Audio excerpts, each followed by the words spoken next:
Welcome, sweet friends, to the channel Frugal Money Saver. My name is Emmy. My husband's Paul. We're so happy you have joined us today. Today, we're going to be showing some autumn-themed money-saving tips, suggestions, all wonderful, cozy, budget-friendly ideas. We're going to be getting into the kitchen and making a nourishing meal that is over-the-top delicious and filled with autumnal vibes. I love that word, autumnal. We're also going to be sharing an activity we've been doing. We're going to share a Frugal Lost Leader food haul. And we're also going to be taking a scenic drive, show you a little bit about what's going on in our area as far as the colors changing with the leaves. So just a packed video. Sit back, relax, and let's get right to it. We are in mid-October and pumpkin spice everything is everywhere. Candles, lattes, donuts, anything you can think of now is pumpkin themed. And one of the things that I love is iced coffee. I don't drink hot coffee, do not like it at all, but I love a very light cup of iced coffee. But I looked at Starbucks just as a reference for a pumpkin spiced latte. They were between $5.50 and $6.50 for a regular size one. That is so crazy expensive. So what we're going to do is we're going to get into the kitchen real quick and we're going to make a pumpkin spice syrup using real pumpkin. It's over the top delicious and you can use it in so many different recipes. So let's turn this camera around and get into the kitchen. It's autumn and we need to make some pumpkin spice syrup. And this syrup can be added to your coffee, to your tea, over waffles, pancakes. So delicious, and it actually doesn't use that much sugar.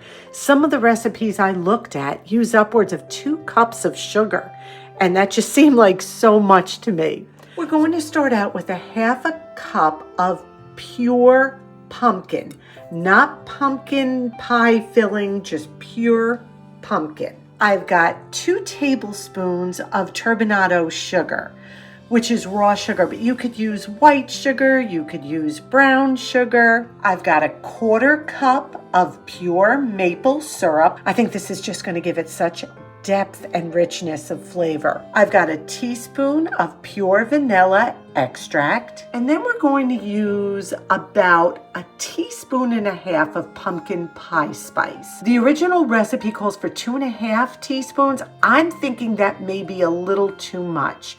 We can always add more if we need to, but I'm going to start with 1.5. And then we're going to need some water. So let's begin. So in our pot over medium heat, I'm putting the pumpkin, and then I'm adding the 1.5 teaspoons of pumpkin pie spice. And I'm just going to cook this first, just to give the spices a chance to mix with the pumpkin, just to get that raw pumpkin taste out. So we're just going to cook this for about a minute or two. Just keep mixing it. Get those spices to toast. Now we're just going to add our maple syrup, our 2 teaspoons of sugar, and a 1/3 cup of water. And we're just going to mix this all together. The spices are so fragrant, that pumpkin. Now we're just going to cook this for several minutes until the sugar completely melts and we have a wonderful syrup. I have a gentle simmer going and I just keep whisking it. We should do this for just a couple of minutes. Now I'm going to add our 1 teaspoon of vanilla. And we're going to whisk that in as well. Now this seems a little thick. So what they said to do, if it seemed a little thick, was just add a little bit more water. So that's what I'm going to do. Just going to add, I don't know, about 1 tablespoon more water. There we go. Once it's done cooking, you're going to let it cool slightly. And I am putting mine in this beautiful glass jar that has a flip top lid to it. This held maple syrup, and I kept this bottle because I thought it was so beautiful. And boy, is it gonna come in handy. I put a funnel in, and we're just gonna put this right in that bottle. This is almost cool, so what I'm going to do, look at this perfect lid. I'm going to put this on. Original recipe will be linked below. And I'm going to store it in the refrigerator, and I'm going to make myself a cup of iced coffee with this delicious pumpkin syrup. This must be stored in the refrigerator. So to make my pumpkin spiced coffee, all I did was I took about a half a cup of cold coffee, put it in my mug. I added about a tablespoon or two of that syrup. I added some whole milk and I frothed it, put a little bit of pumpkin pie spice on the top. It was so delicious. Like I explained, you can put it on waffles. You could use it on pancakes, on a piece of toast. The possibilities are endless. Remember to keep it refrigerated and enjoy. Another really fun autumn activity we have been doing is having game night with neighbors of ours. Best neighbors, hands down, anyone could ask for. We love them like family. And we go up to their home and we play board games, usually on a Tuesday night when our son is here. And what a wonderful time. We put the phones down. The TV is off. We just connect with people. What a good-looking group. Our neighbors' names are Dave and Isabel. And again, great people. We have such a good time. We bring snacks, and some of the games we play are Quirkle and Spinners. Those are two of our favorites. Wonderful games. This is not a sponsored video by any means. It's just two games that we play over there that they introduced us to that we love. They're great family-friendly games, make you think, just a lot of fun, a lot of laughter. And the best part is we are spending time with people. We are putting our electronics away for just a little while and just enjoying togetherness. We stress that so much here on the channel. It's so wonderful to connect in this era where everything seems to be digital. And while we were at game night, ta-da! Oh my goodness, Isabel gave me this beautiful vintage Pyrex, beautiful like new condition bowl for my collection. She was serving chips in it, and before we left she emptied it and she said, take this home. I was like, what? So what a blessing. This will go with my collection. How beautiful for Christmas and Valentine's Day, right? Thank you, Isabel. Again, connect with family and friends, so important.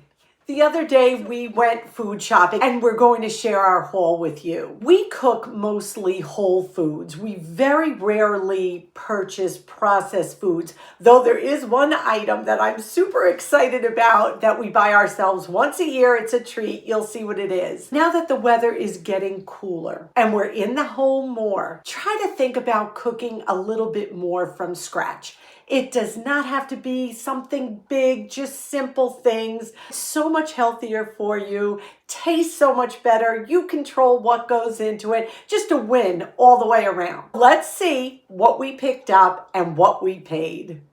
We have our weekly food haul. We didn't need any meat. Our freezer is packed. Every time it goes on sale, we buy in bulk, like we encourage you to do. But we needed some pantry items that were super sale and also some fresh produce. So let's see what we got. This is all from the store ShopRite. The first thing we got was the 20-pack of Scott 1000 toilet tissue. This used to be $11.99 when it was on sale. Then it went to $12, $13. The sale price now with $1 off digital coupon, $14.99. That is a pretty huge jump. We use this, Scott, because we do have a septic. So this is really good for that. My new favorite tea is Bromley. I used to buy this a long time ago, and then I went to Tetley, but it was on sale for $1.99 a couple weeks ago, and I tried it. I love it. It is back on sale, $1.99 for 100 tea bags. And boy, what a lovely, lovely tea. So I got 2 boxes for the pantry. And Paul and I got a little treat, a 6-pack of apple cider cake donuts. They weren't even $3.99. They were $2.99. So we will have one with our coffee and tea. Maybe for breakfast tomorrow. Wouldn't that be fun? I was thinking about now. Oh, he's always thinking now. But this is a real treat for us. We always get a pack every year. We did need celery and carrots. We eat celery and carrots almost every day in our salad. We still have romaine lettuce and we still have arugula left. So we just needed these to top it. I also got an English cucumber. That was $1.50. Oh, and the carrots, the 2-pound bag was, I believe, $2.50, and the celery was $2.49, both organic. This was a great price. 6 ounces of the Driscoll raspberries were $1.49 a container, so I got 3. Look if you can see the size. Look at how big and beautiful these are. So that's going to be a wonderful treat. Avocados were 79 cents, so we got 2 of them for taco night. We got 2 beautiful sweet potatoes, and the bagged potatoes looked terrible. So they had the russets on sale for 79 cents a pound, so we got 5 of those. The bagged potatoes were little, they had spots on them, they just didn't look good. So for 79 cents a pound, we went with those. We also got 2 packages of Colby Jack. The 8-ounce packages were $1.99. We have to get to Lancaster to get more cheese, don't we? Yeah. That's like our favorite place to buy. After my donut. Yeah, right. There you go. And Galbani mozzarella was on sale, $2.99 a package. And on the Galbani website, you can print out a $1 off coupon. So these were $1.99 for a pound of mozzarella cheese. And what's so cool is it's in a log. I've never seen it like this. It's always square, so this is nice. Cream cheese was 99 cents a package, so we got that. Bananas, I think, were whatever, 59 cents a pound, so I got my 3 bananas. Cola Vita, 88 cents a package. So we got elbows, I got some penne, some cavatappi, 2 packs of linguine, and another pack of orzo. You're going to see I use orzo in a recipe at the end of the video. I still have a lot of pasta, but at 88 cents a package, the Cola Vita is so good. Chock full of nuts was on sale, $2.99 a container. You were allowed to get 4, so we got 4. And I also got some of the cottage cheese. I like this one. It's low fat and no salt added. It's the ShopRite brand. This is the bigger container. It's 24 ounces, and that was $3.49. So here you go, our little weekly haul. We are definitely back to shopping once a week for what we need as far as fresh food goes and as far as grabbing those lost leaders. So now we're going to get back into the kitchen and we are going to make a from scratch meal that is so wonderful, full of cozy comfort vibes and really nourishing. It's simple, it's easy, and we can't wait to share it with you. So let's turn this camera around and get back into the kitchen. So let's create a cozy meal at home. Save ourselves some money. We're going to make some mini meatloaves in muffin tins. I think these are going to be so good. I've never made them. I will link the original recipe down below. I have a pound of ground beef here. The original recipe called for oats, and I did not want that in the meatloaf. I think it's just going to change the texture a little too much. So what I'm using is a half a cup, some leftover sourdough bread that we made into breadcrumbs, called for a full cup of cheese, but I'm going to add a half a cup. I think the full cup might be a little too much. Called for 3/4 cup of milk, I believe, and I'm putting about a half. 1 egg. Some, what is this, Paul? Worcestershire. A little of that. Just a couple drops for some added depth of flavor. And I'm going to add some onion powder to taste. Now you could also definitely cook up some onions and add that. I wouldn't add raw onions. I would definitely saute them and then add it. And also salt and pepper to taste. So I'm just going to break the meat up first before I get to really mixing it well. Okay, now I'm just going to get in with a pair of clean hands and mix this all together. You don't want to overmix meatloaf.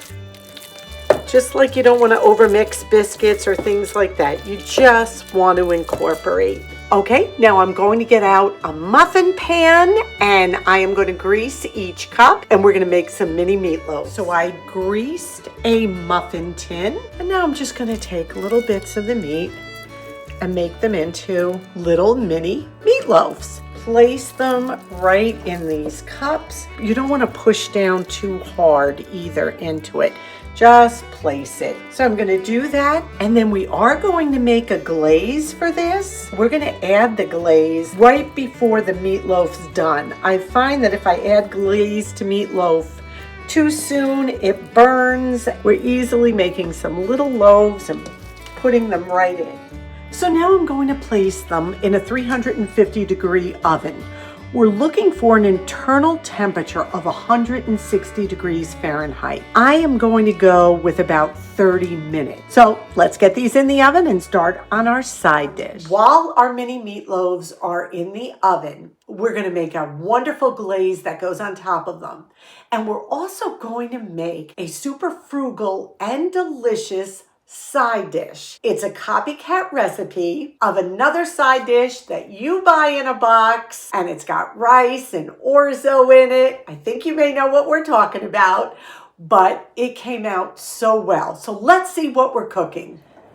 So we're going to make a delicious faux kind of rice-a-roni from scratch. I always associate rice-a-roni with fall for whatever reason. I don't know why, but this is so much better and you control what goes into it. So I have 2 tablespoons of butter that I am melting. To that, I am going to add a half a cup of orzo, which is a type of pasta. If you don't have orzo, just break up some spaghetti into little pieces and add that. And I'm just going to mix the butter and the orzo together over medium heat until the orzo turns a nice golden color. We let that orzo brown beautifully. Now I'm adding about a half a cup of diced onion. And we're going to cook that with the orzo until it gets translucent, just a few minutes. I'm lowering my heat to low, and you can see how beautiful that orzo is. And you have that wonderful smell of brown butter. And we all know how delicious brown butter is. Now I'm going to add a clove of minced garlic as well, but we're only going to cook this just till it's fragrant, probably about 30 seconds or so. Don't want that garlic to burn. And you're going to keep mixing it while we're doing this. Now we're going to add a half a cup of rice. We're going to mix that all around. I am using brown rice, but you can use whatever rice you like. And I'm also adding 2 cups of my homemade chicken stock, but you can use any kind of 2 cups of broth you would like. Mixing this. Now we're going to bring it to a boil. This is boiling beautifully. What I'm going to do is I'm going to put this on low so it simmers. I am going to cover it and I'm going to let it cook for 20 minutes or until the rice is tender. And we're going to add a little surprise right before it's cooked fully. For our glaze, I've got about a half a cup or so of ketchup in there. And I'm going to add about a tablespoon, I'm going to do 2 tablespoons of brown sugar. Of course, you can put in as much or as little as you want. I'm also going to add a little bit of mustard. That's probably about a teaspoon of mustard. And then I'm also going to add another splash of Worcestershire sauce. He says it's so much better than I do. And now we're just going to mix this all together. And this is the glaze we're going to put on our little meatloaves when they're almost done. I would say like when they have 15 minutes or so left, we'll put this on.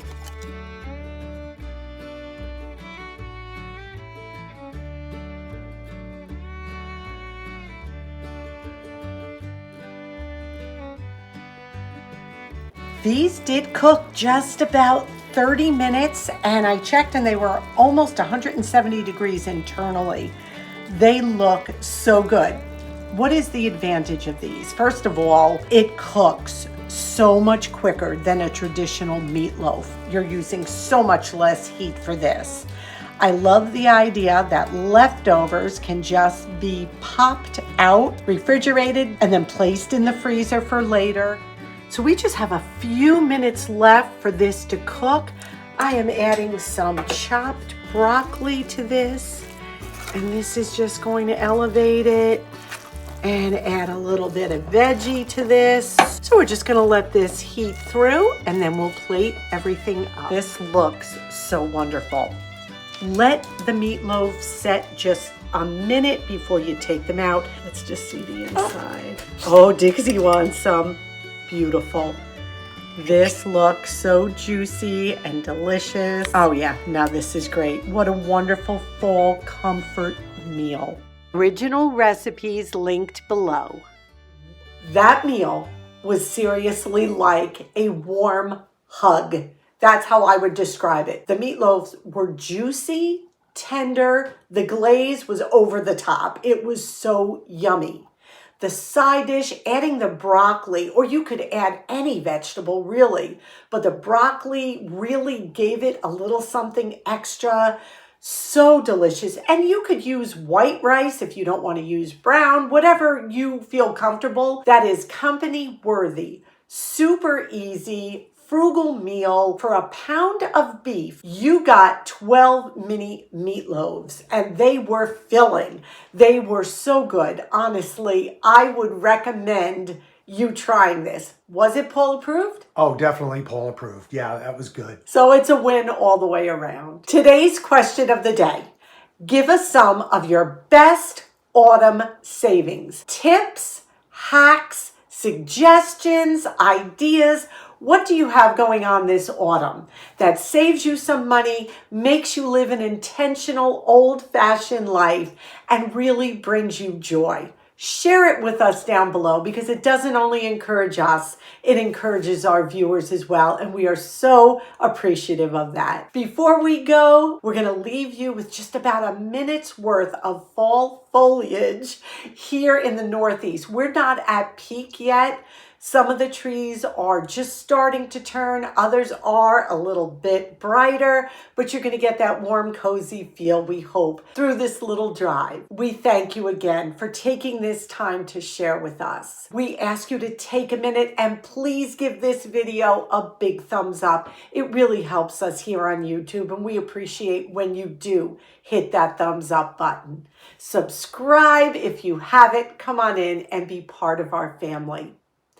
We ask you to be well. We ask you to be safe. And above all, we wish you blessings. And until our next video, may God greatly bless you.